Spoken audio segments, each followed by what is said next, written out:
પ્રણામ મિત્રો, જ્ઞાન અને ગમ્મતની વાત ફરી એકવાર રજૂ કરી રહ્યા છે મારા પપ્પા શ્રી બટુભાઈ કાટમ. જય માતાજી. જય માતાજી મિત્ર, જય માતાજી. બેટા, એક હંસલો અને હંસલી ઉડી અને જતા હતા માનસ સરોવર.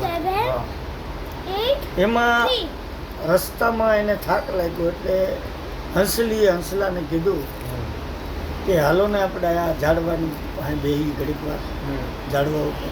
તો કીધું કે ત્યાં ન બેહાય, ત્યાં કાગડાનો બેઠક છે. તો હંસલીએ કીધું આપણે ક્યાં યારે જિંદગી કાઢવાની છે, 5 મિનિટ બેહી કાગડાના માળામાં બેસી 5 મિનિટ. તો હંસલો કહે છે કાંઈ વાંધો નહીં, હાલ બેસી. તો થોડી વાર બેસે છે ત્યાં એક શિકારી આવે છે. અને શિકારી આવી અને કાગડો સમજી અને તીર મારે છે અને હંસલીને લાગી જાય છે.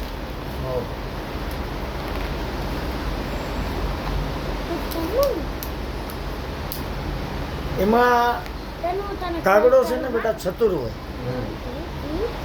એટલે કાગડો ઉડી જાય અને હંસલું હાથમાં આવી જાય. એટલે જ્યારે હંસલાને જે તીર લાગ્યું એટલે હંસલીને હંસલીને કીધું કે હું તને કહેતી હતી ગાંડી કે 2 મિનિટ કે 5 મિનિટ માટે અહીંયા ન બેહાય. આ ઠેકાણું કાગડાનું, અહીંયા સિક્કા રસ થાય. કહેવાનો ભાવાર્થ બેટા, તમારી જગ્યા કઈ છે, તમે તેની હારે બેસો છો, તમે કઈ જગ્યામાં બેસો છો, એની ઉપર આ બધું નિર્ભય હોય છે. તમે કાગડાની બેઠક ઉપર બેસો કે કાગડાની બાજુમાં બેઠો તો તમારી પોઝિશન હંસલી જેવી થાય. સારા વ્યક્તિ સાથે બેસો, સારા સંસ્કારો સાથે બેસો તો તમારું સારા માણસ આવે. એટલે આવી ભૂલ ન કરવી કે 2 મિનિટ માટે કોઈ બીજા માણસ પાસે બેસવું, સારા માણસ પાસે બેસવું. જય માતા, જય માતા. તો મિત્રો, આ વાતનો તાત્પર્ય એ છે કે તમારું સ્થાન કયું છે, તમે કેવા માણસો સાથે બેસો છો.